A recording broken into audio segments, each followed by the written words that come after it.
Students, whatever homework is given to you, you have to submit it on the very next day between 8 am to 1 pm to the given WhatsApp number, and it is compulsory to submit your homework as your attendance will be marked on the basis of your submission.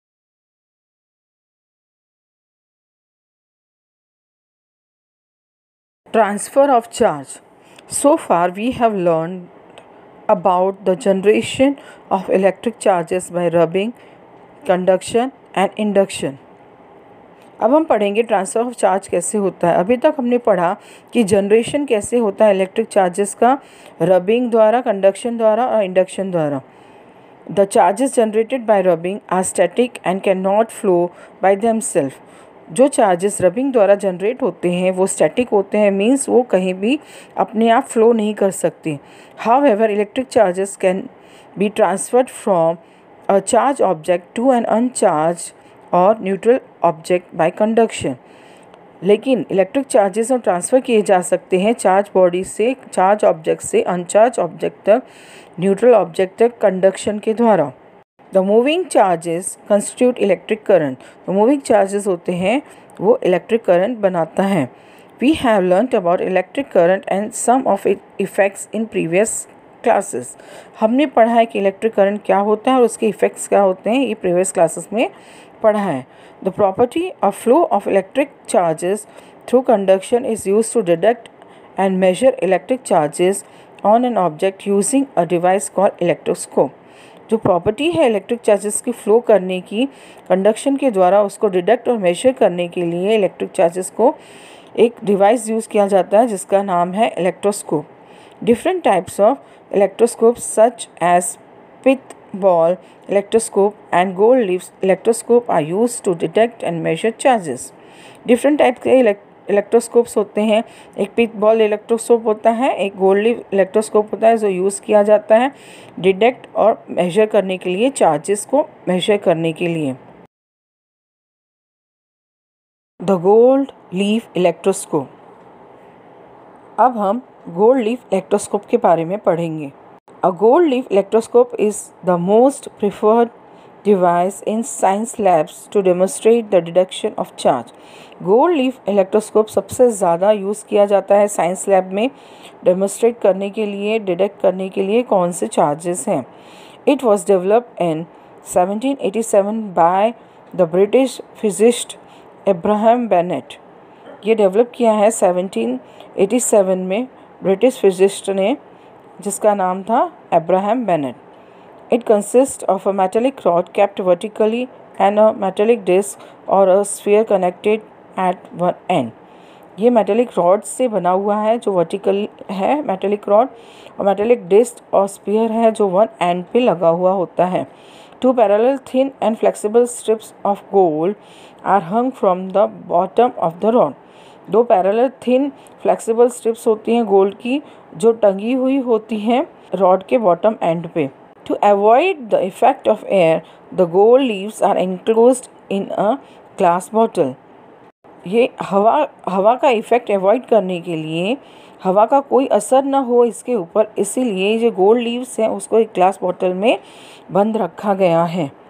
When a charge object is brought closer to the metallic sphere, charges are induced on the metallic rod and gold leaves hanging from the metallic rod move apart.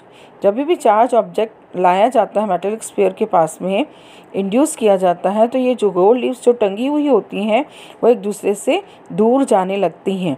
The angle through which the gold leaves move apart gives an approximate measure of the charge. जिस तरह से gold leaves एक दूसरे से दूर जाती हैं उससे हमको अप्रॉक्सीमेटली मेजर कर सकते हैं एंगल के द्वारा कि ये कौन सा चार्ज है। The more the charge on the electroscope the more the gold leaves repel. जितना ज़्यादा चार्ज होगा उतने ही गोल्ड लीव्स जो हैं वो एक दूसरे से दूर जाएंगी। Electric discharge. Have you ever seen a spark shooting from an electrical socket or a switch while plugging in or out?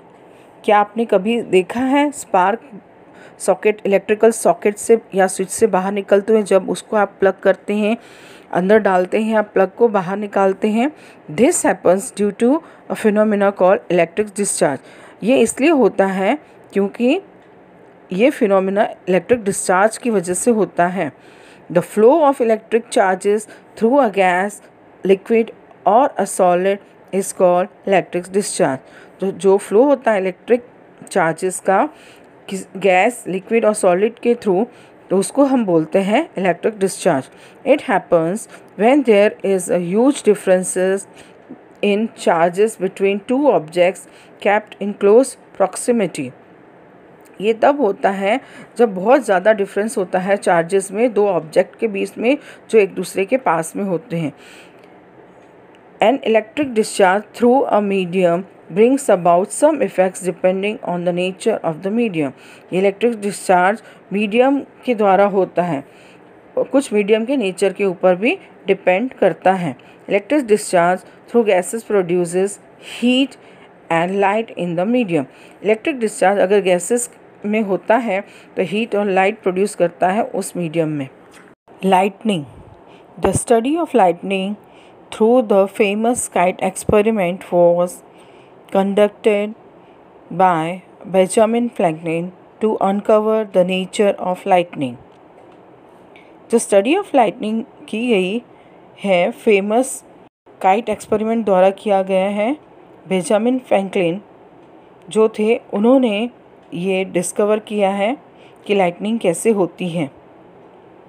Franklin with the help of his son flew a kite during a thunderstorm and attached the string of the kite to a key and a Leyden jar। Franklin अपने बेटे की मदद से kite उड़ाई thunderstorm के दौरान और उसकी स्ट्रिंग से एक की और लेडरडेन जार अटैच किया। He found that electric sparks appeared when he brought his hand near the key। उसने ये फाइंड आउट किया कि जो इलेक्ट्रिक स्पार्क्स हैं वो निकलते हैं जब वो अपना हाथ की के पास लेके आता है। He concluded that lightning was nothing but an electrical discharge and a phenomena of electricity। उसने कंक्लूड किया कि लाइटनिंग कुछ नहीं है बल्कि इलेक्ट्रिकल डिस्चार्ज है और फिनोमिना है इलेक्ट्रिसिटी का। A sudden and large discharge of electrostatic charges that are developed in the clouds during a storm is called lightning. एक सडन और लार्ज इलेक्ट्रोस्टैटिक चार्जेस का जो डेवलप होता है क्लाउड में स्टॉर्म के दौरान उसको लाइटनिंग कहते हैं। We already learned in class 7 that during a thunderstorm the air current moves upward whereas the water droplets moves downwards। हमने 7th स्टैंडर्ड में ऑलरेडी पढ़ चुके हैं कि थंडरस्टॉर्म के दौरान एयर करंट जो है वो ऊपर की साइड जाता है और जो वाटर ड्रॉपलेट्स हैं वो नीचे के साइड जाते हैं। This happens because separation of charges occur due to the vigorously movements of air current and the water droplets। ये इसलिए होता है कि सेपरेशन होता है चार्जेस का मूवमेंट्स की वजह से, एयर करंट और वाटर ड्रॉपलेट्स की विगरस मूवमेंट की वजह से सेपरेशन होता है, उसकी वजह से होता है। The tiny water droplets in the cloud acquire positive charge and move upwards due to light weight. जो टाइनी वाटर ड्रॉपलेट्स होते हैं क्लाउड में उनमें पॉजिटिव चार्ज हो जाता है और ऊपर की साइड जाते हैं लाइट वेट के कारण। On another hand, bigger water droplets acquire negative charge and move downwards due to their heavy weight। दूसरी तरफ जो बिगर वाटर ड्रॉपलेट्स हैं वो नेगेटिव चार्ज एक्वायर करते हैं और नीचे की साइड जाते हैं हैवी वेट के कारण। Thus, the upper regions of the cloud become positively charged and the lower regions become negatively charged। Positive charges also get accumulated near the ground। Upper region में क्लाउड्स जो है positively charge हो जाते हैं और lower region में negatively charge हो जाते हैं। पॉजिटिवली चार्ज ग्राउंड के पास भी एक्यूमुलेट हो जाते हैं। When enough charges get accumulated an electrical discharge from the cloud to the ground takes place and this is known as lightning. जब ज़्यादा चार्जेस इकट्ठे हो जाते हैं तब इलेक्ट्रिकल डिस्चार्ज होता है क्लाउड से ग्राउंड तक, तब उसको बोलते हैं lightning. Lightning is also accompanied by a loud sound called thunder. Lightning के साथ में एक लाउड साउंड होती है जिसको हम थंडर कहते हैं। The sudden increase in pressure and temperature during lightning causes the air to heat up and expand around the lightning। Sudden increase होता है प्रेशर और टेम्परेचर में लाइटनिंग के दौरान, और एयर हीटअप हो जाती है जो एक्सपेंड हो जाती है लाइटनिंग के आसपास। This expansion creates shock waves in the air which is referred as thunder. ये एक्सपेंशन शॉक वेव्स क्रिएट करता है एयर में जिसको हम थंडर कहते हैं।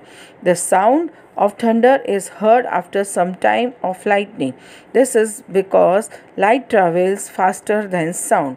साउंड जो थंडर की बाद में सुनाई देती है लाइटनिंग के बाद में, ये इसलिए होता है कि लाइट रेज फास्टर ट्रैवल करते हैं साउंड वेव से। There are mainly 3 types of lightning. Mainly 3 types की लाइटनिंग होती है। Number 1, intra cloud lightning that occurs within a single thunder cloud. Intra cloud lightning वो होती है जो सिंगल थंडर क्लाउड के बीच में ऑकर होती है। Number 2, cloud to cloud lightning that occurs between 2 thunder clouds. वो लाइटनिंग जो 2 क्लाउड्स के बीच में ऑकर होती है। Number 3, cloud to ground lightning that originates in the cloud and ends on earth surface. वो लाइटनिंग जो ओरिजिनेट होती है क्लाउड में और एंड होती है अर्थ सरफेस को, उसको बोलते हैं cloud to ground. Lightning strikes occur all around the world. Lightning strikes पूरे वर्ल्ड में होती हैं। These occur very frequent at higher altitudes such as hilly regions and mountains compare to lower level land areas. Higher altitudes जैसे hilly reason और mountains पे बहुत कम lightning होती है, लोअर रीजन लैंड एरियाज पे ज़्यादा होती है।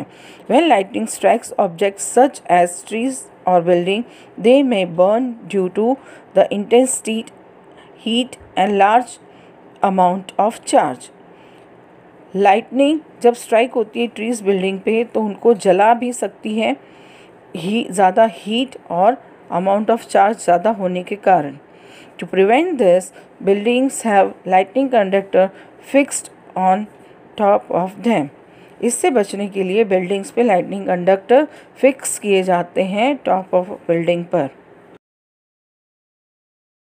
Lightning conductors. A lightning conductor is a device that is designed to protect the structure of a building from damages due to lightning strike. Lightning conductor वो device है जो design किया गया है बिल्डिंग के स्ट्रक्चर को प्रोटेक्ट करने के लिए, डैमेजेस से बचाने के लिए जब लाइटनिंग स्ट्राइक होती है। The system consist of a thick metal spiked rod fixed on top of the building. इस सिस्टम में एक thick metal spiked rod fix होती है बिल्डिंग के टॉप पे। This rod is connected to the ground using conducting cables. ये rod को ground से कनेक्ट किया जाता है कंडक्टिंग केबल से। One end of the cable is connected to rod while the other end is connected to a metal plate that is buried into the ground। एक and जो cable की है वो रॉड से कनेक्टेड होती है और दूसरी एंड जो है मेटल प्लेट से कनेक्टेड होती है जो ज़मीन में गाड़ी जाती है। When lightning strikes the lightning rod, the electrical discharge from the lightning is diverted into the ground through the lightning conductor। जब लाइटनिंग होती है तो जो लाइटनिंग रॉड पे स्ट्राइक होती है लाइटनिंग, तो इलेक्ट्रिकल डिस्चार्ज होता है और वो डाइवर्ट हो जाता है ग्राउंड में लाइटनिंग कंडक्टर के द्वारा। The lightning rod system provides the best possible conductive path for the electrical discharge of the lightning to move to the ground, thus protecting the building from damage.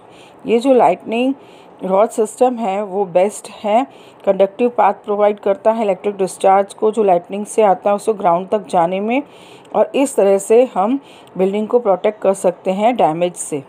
Safety precautions during lightning. Lightning के दौरान कौन सी हमको precautions लेनी चाहिए?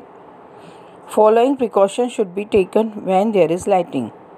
निम्नलिखित precautions हमने लेने चाहिए जब लाइटनिंग होती है। Number 1, move inside a nearby building fixed with a lightning conductor if possible. ऐसे बिल्डिंग के अंदर हमको चला जाना चाहिए जहाँ पे उसके ऊपर लाइटनिंग कंडक्टर लगा हुआ है। Number 2, do not come in contact with metals outside the building. Building के बाहर जो मेटल है उसके कॉन्टैक्ट में ना रहिए। ऑल्सो डू नॉट टच और होल्ड टेलीविज़न और telephone cables inside the building. Building के अंदर जो भी टेलीफोन और टेलीविज़न केबल्स हैं उनको टच नहीं करना चाहिए। Number 3, when you are out in the open and there are no buildings around, it is better to stay inside vehicles rather than standing out in the open. जब आप open में खड़े हो जहाँ पे कोई बिल्डिंग नहीं है तो इससे बेहतर यही है कि आप व्हीकल्स के अंदर बैठे रहो, ना कि बाहर खड़े रहो। Do not seek shelter under any solitary tree as there are chances of lightning striking the tree. किसी भी ट्री के नीचे शेल्टर नहीं लेना चाहिए क्योंकि जो लाइटनिंग है वो ट्री को स्ट्राइक करती है। Take shelter only if you find a group of trees of similar height. जहाँ पे सिमिलर हाइट के ट्रीज़ होते हैं वहीं पे शेल्टर लेना चाहिए।